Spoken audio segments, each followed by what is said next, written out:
بسم اللہ الرحمن الرحیم۔ عزیز طالبہ و طالبات، السلام علیکم ورحمۃ اللہ وبرکاتہ۔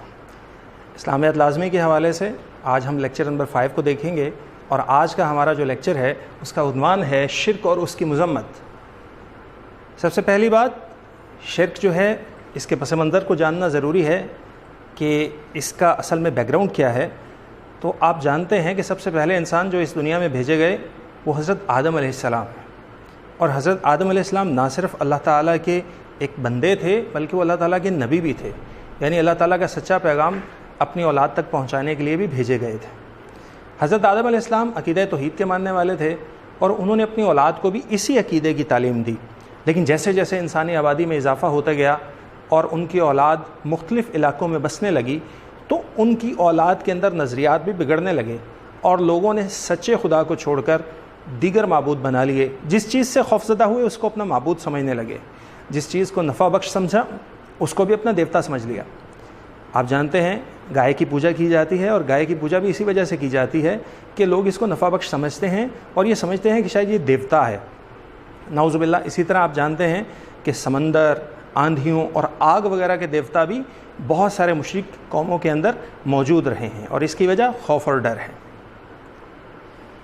اس کے معنی و مفہوم کو دیکھیں تو اس کے معنی میں ایک اس کا لغوی معنی ہے جو ڈکشنری کے لحاظ سے ہے، اور دوسرا اس کا اصطلاحی مفہوم ہے جو عام طور پر اس کا مطلب دین اسلام کی ٹرمنالوجی میں لیا جاتا ہے۔ اس کے لغوی معنی کو دیکھیں تو آپ جانتے ہیں کہ شرک جو ہے یہ لغوی اعتبار سے حصہ داری اور ساجھا پن کے لیے یوز ہوتا ہے۔ حصہ داری، ساجھا پن، اگر اس کو زیادہ آسان الفاظ میں بولا جائے تو اس کا مطلب ہوگا شریک ٹھہرانا۔ اس کے اصطلاحی مفہوم کو دیکھیں تو یہ عقیدہ توحید کے بالکل الٹ ہے۔ اللہ تعالیٰ کی ذات یا صفات کے تقاضوں میں کسی دوسرے کو اس کا حصے دار اور ساجھی ٹھہرانا، یہ دراصل شرک کہلاتا ہے۔ جیسے کہ میں نے پہلے عرض کیا کہ عقیدہ توحید میں ہم اللہ تعالیٰ کو اس کی ذات میں، صفات میں اور صفات کے تقاضوں میں ایک مانتے ہیں، اور شرک میں اس کے بالکل الٹ ہوتا ہے۔ اگر ہم قرآن و حدیث میں شرک کی مذمت دیکھیں تو قرآن و حدیث کے مطالعے سے بات سمجھ میں آتی ہے کہ قرآن اور حدیث میں سب سے بڑا اور سب سے زیادہ مذموم جرم جسے قرار دیا گیا ہے وہ شرک ہے۔ یہاں تک کہ قرآن مجید کے الفاظ سے یہ بات واضح ہے کہ شرک کرنے والے جو ہیں وہ کبھی بھی جنت میں داخل نہیں ہو سکتے، ان کا ٹھکانہ جہنم ہے۔ اس حوالے سے ایک قرآن مجید کی آیت، اس کا ایک مختصر سا حصہ آپ کے سامنے میں نے لکھا ہے۔ یہ سورہ لقمان کی ایک آیت ہے، اور آپ جانتے ہیں حضرت لقمان یہ اللہ تعالیٰ کے ایک عظیم بندے تھے جنہوں نے اپنے بیٹے کو کچھ نصیحتیں کی تھیں، اور قرآن کی ایک پوری سورت سورہ لقمان ان کے نام سے منسوب ہے۔ اور اس سورت میں انہوں نے اپنے بیٹے کو نصیحت کرتے ہوئے ایک بات ارشاد فرمائی۔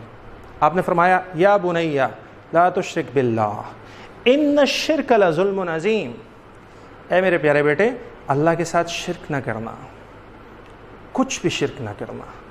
ان الشرک، بے شک جو شرک ہے، لظلم عظیم، یقیناً بھاری ظلم ہے، یقیناً بہت بڑا ظلم ہے۔ اور یہ ظلم کس پہ ہے؟ یقیناً یہ انسان اپنے اوپر ظلم کرتا ہے کہ اللہ کے حق کو ادا نہیں کرتا، اور دنیا اور آخرت میں اس کی نافرمانی کرتے ہوئے اس کے عذاب کا مستحق ٹھہرتا ہے۔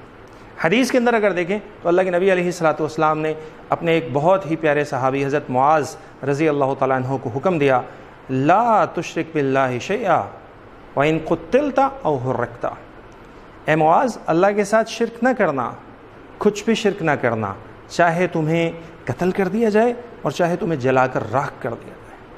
اللہ تعالیٰ ہمیں شرک اور اس کی تمام اقسام سے بچنے کی توفیق عطا فرمائے۔ السلام علیکم ورحمۃ اللہ وبرکاتہ۔